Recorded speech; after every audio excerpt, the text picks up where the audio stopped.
아이들은 낯선 곳에 있더라도 엄마와 함께라면 훨씬 더 용감해집니다.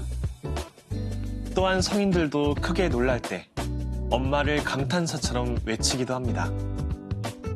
그렇게 어머니는 때론 만만할 만큼 가까운 존재이면서 동시에 힘과 용기를 주는 존재입니다. 신앙인인 우리는 예수님의 어머니인 성모님을 기꺼이 우리의 어머니라 부릅니다. 어머니가 우리의 생명의 원천이듯 성모님은 우리 신앙의 원천이면서 우리가 힘들 때나 도움을 구할 때 든든한 힘이 되어주십니다. 오늘은 그런 성모님을 더 가깝게 느낄 수 있는 성모 발현 성지 순례기를 함께 읽어보겠습니다.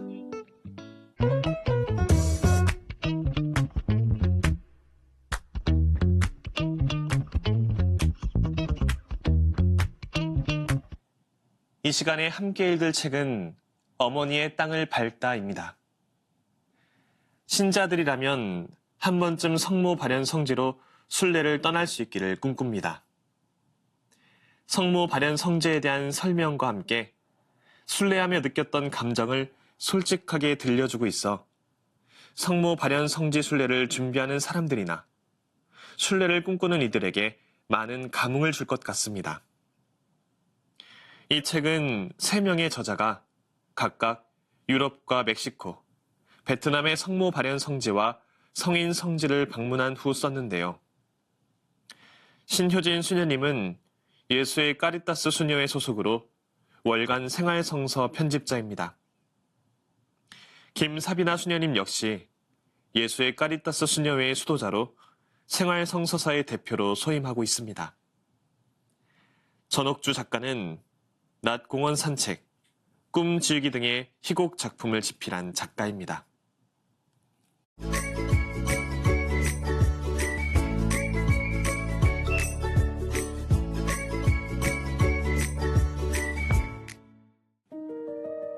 고요한 항구란 뜻을 가진 나라 포르투갈도 왕정에서 공화정으로 바뀌는 정치적 변화의 소용돌이가 미처 가라앉기도 전에 제1차 세계대전에 휘말리게 되었다. 그 거대한 변화의 바람 속에 뿌리 깊은 가톨릭 신앙의 나라였던 포르투갈에서도 교회에 대한 공공연한 박해가 시작되었다. 이 혼란스러운 때에 성모님께서는 그러한 소용돌이에서 빗겨나 있던 조용한 산골 마을 파티마를 찾아오셨다. 그리고 순박하고 어린 새 목동에게 당신의 모습을 드러내 보이셨다. 놀랍게도 베네딕토 15세 교황님이 전 세계 어린이들에게 상처투성이가 된 이 세상의 평화를 위해 하느님께서 자비를 베푸시도록 기도하고 평화의 모우이신 마리아께 기도와 희생을 바쳐달라고 호소하신 후 얼마 지나지 않아서였다. 파티마 광장엔 15분마다 종소리가 울려 퍼진다. 깨어 있으라고, 하느님을 기억하라고, 그분이 이루신 놀라운 일을 잊지 말라고, 무시로 무디어지는 내 마음도 흔들어 깨워주십사 청하며 파티마 광장을 천천히 걸어 내려갔다.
성모님의 목소리가 어린이처럼 연약한 이들을 통해 울려 퍼진 것은 그렇게 하실 수 있었기 때문입니다. 하느님의 목소리를 더 잘 알아듣기 위해서 연약하고 작은 이들의 소리에도 귀 기울여야겠다는 다짐을 해봅니다. 베르나르트의 숨결과 향기가 배어있는 방앗간 생가와 카쇼 감옥의 집, 베르나르트 세례 성당 등을 돌아 나오는데 어느새 붉은 해가 서쪽 하늘에 낮게 걸려있다. 태양은 질 때가 가장 아름답다고 했던가. 천국에 갈 수 있는 비밀을 성모님이 알려주었냐는 누군가의 물음에 아니요, 우리는 이미 그 길을 알고 있어요 라고 했던 베르나르트의 말이 저녁 노을처럼 마음을 물들인다. 아름다운 성모님을 직접 뵙는 특별한 은총을 받았지만 철저하게 십자가에 매달린 삶을 살았던 베르나르트.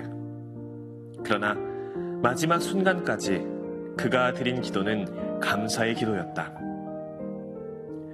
부모님이 가난했던 것, 집에서는 무엇 하나 잘 풀려나가지 않았던 것, 방앗간이 망한 것, 제가 아이들을 돌보고 양떼를 지키지 않으면 안 됐던 것, 예수님 감사드립니다. 뺨을 맞거나 조소와 모욕을 당한 것, 사람들이 나를 이상한 사람 취급한 것, 나를 의심하고 내가 성모님을 이용해 큰 돈을 벌고 있다고 의심한 일도 성모 마리아님 감사드립니다. 예수님께서 저희 눈앞에 나타나실 때도 나타나지 않으실 때도 당신께서 존재하심에 감사드립니다.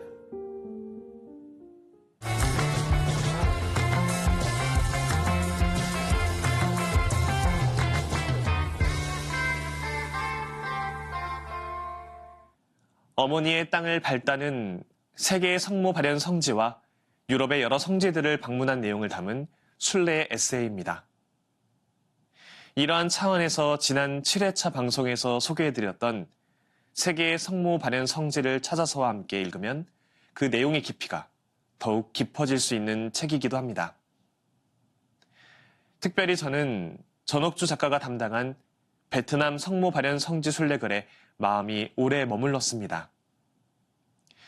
여타의 성모 발현 성지에 비해서 거리상으로는 가깝게 느껴지면서도 정작 유럽의 성지들, 세계의 3대 성모 발현 성지들에 비해서는 낯설게 느껴지기 때문에 더욱 마음이 갔던 것 같습니다.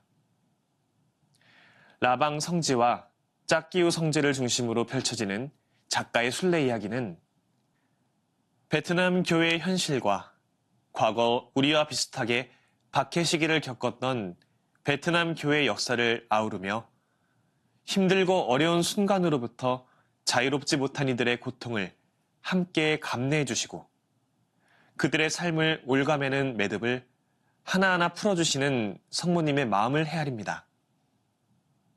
그러면서 아들 예수님으로 인해 칼에 꿰찔리는 듯한 아픔을 몸소 겪어낸 어머니의 마음이 우리에게 어떠한 위로와 위안이 되어주는지에 대해 생각해 보도록 이끌어줍니다. 그 중에서도 저는 라방 성지에 대한 내용들 중에서 너무나 소박해서 가슴 시린 성지라는 제목의 글이 가슴 깊이 다가왔습니다. 라방 성지는 성모 발현 성지이지만 성지라고 불리기 무색할 만큼 초라하고 남루한 모습을 보이고 있다 합니다. 이미 라방은 베트남 역사 안에서 왕조 사이의 싸움으로 혹독한 시련을 겪었던 땅으로 성모님의 발현 이후에는 혹독한 박해 속에서 성제의 면모를 갖추지 못했고 박해 이후 큰 성당이 세워졌지만 이마저도 베트남 전쟁을 치르면서 무참히 파괴되었습니다. 지금은 800만 베트남 가톨릭 신자들의 신앙의 고향으로 여겨지지만 여타의 성모 발현 성지들에 비하면 순례객들을 온전히 맞을 수 있는 환경을 갖추지는 못하다고 합니다. 그래서 작가는 라방 성지를 순례하며 성지가 품은 아름다움을 맛보면서도 관리가 제대로 되어 있지 않고 방치된 분위기에 마음이 아팠다고 고백합니다. 이 대목에서 저는 신학생 시절에 몇몇 동기들과 함께 바오로 사도의 선교 여행지를 따라 순례했을 때 튀르키예의 에페소에 위치한 요한 사도의 무덤을 우연히 마주했던 기억이 떠올랐습니다. 에페소에 방문한 이유는 바오로 사도의 흔적을 찾기 위해서였는데 머물던 숙소 바로 앞에 초기 그리스도교 공동체에 속한 요한 공동체 흔적들이 남아있어서 반가운 마음을 안고 바오로의 흔적을 찾아 나서기 전에 미리 방문을 했습니다. 특별히 저에게는 요한 사도가 저의 주보 성인이기 때문에 계획이 없던 이 방문의 시간이 더욱 뜻깊게 다가왔습니다. 그런데 요한 사도를 따르던 이들의 공동체가 남긴 흔적들은 너무나도 초라했습니다. 거대한 규모의 성당터는 이곳이 과거 융성했던 신앙 공동체가 머물던 장소임을 증명해주곤 있지만 지금은 전혀 관리가 되어 있지 않은 현실이 뼈아프게 다가왔습니다. 작은 마을 어귀에 위치한 채 누구의 관리도 감독도 받지 않고 방치된 성당터가 오래전 요한 공동체의 흔적임을 알려주는 것은 성당 입구 쪽에 위치한 작은 팻말뿐이었습니다. 그리고 팻말 옆에는 요한 사도의 무덤으로 추정되는 무덤이 위치해 있었는데 이 역시도 12사도 중 예수님의 사랑을 듬뿍 받은 제자로 알려진 후에는 성모님을 모시고 살았다고 전해지는 그 제자의 무덤이라고 하기에는 너무나 초라해 보였습니다. 기대와는 다른 모습의 초라한 외형을 보인 요한 사도의 흔적들을 마주하고 나서 저는 제 주보 성인의 무덤 앞에 서서 어느 때보다 간절하고 절박한 심경으로 기도를 바칠 수 있었습니다. 나약하고 초라하다는 이유로 꽁꽁 숨겨놓은 저의 부족한 모습들을 주님 앞에 봉헌하는 마음으로 또 세상 안에서 주목받지 못하고 존중받지도 못하며 살아가는 이들을 생각하는 마음으로 기도를 바쳤습니다. 더불어 기도 안에서 자연스럽게 예수님의 마음도 떠올려 볼 수 있었습니다. 예수님의 탄생의 순간은 세상 그 어느 누구도 주목하지 않는 방식으로 세상 그 무엇보다 초라한 모습으로 드러났습니다. 가장 나약하고 연약한 아기의 모습으로 태어나셨고 가장 보잘것없는 비천한 장소에 누운 채 사회적으로 존중받지 못하는 위치에 놓인 부모의 손에 의해 위태롭게 보호를 받았습니다. 그런 의미에서 어머니의 땅을 밟다가 전하는 소박해서 가슴 시린 성지 라방은 예수님의 마음을 닮은 성지, 성모님의 마음을 가장 깊이 헤아려주는 성모 발현 성지라고 말할 수 있을 것입니다. 엄마가 돌아가셨다. 언제나 내 곁에 있어줄 것 같던 엄마가 어릴 적 학교 다녀왔습니다를 외치며 집에 들어섰을 때 기쁘게 맞아줘야 할 엄마가 안 보이는 날엔 공연히 심술이 나곤 했다. 엄마는 집이었다. 편안한 쉼이 있는, 온갖 위로를 받을 수 있는. 엄마가 돌아가시고 난 후 가난뱅이가 된 기분이었다. 이제 난 엄마가 없다. 엄마가. 갑자기 갈 곳 없는 고아가 된 듯했다. 엄마를 잃은 그 공허함을 떨치지 못하고 지내던 어느 날 문득 떠오르는 얼굴이 있었다. 성모님. 성모님이 살포시 미소 지으며 이렇게 말씀하고 계신 듯했다. 내가 있다. 세계 3대 성모 발현 성지 중에 하나요. 남미 최대의 성지답게 멕시코 과달루페 성모 성지는 여러 나라에서 온 수많은 순례객으로 붐볐다. 천막 모양으로 된 대성당의 외관 중앙에는 글귀가 쓰여 있다. 무슨 뜻인지 가이드에게 물어보니 성모님께서 인디언 원주민인 후안 디에고에게 나타나시어 들려주신 말씀으로 너의 어머니인 내가 여기 있지 않느냐 라는 뜻이란다. 이럴 수가. 나를 이 성제에 초대해 주신 분이 바로 성모님이셨구나. 감사함과 놀라움에 한참 동안이나 그 글귀를 바라보았다. 성모님이 후안 디에고에게 너의 어머니인 내가 내 곁에 있다.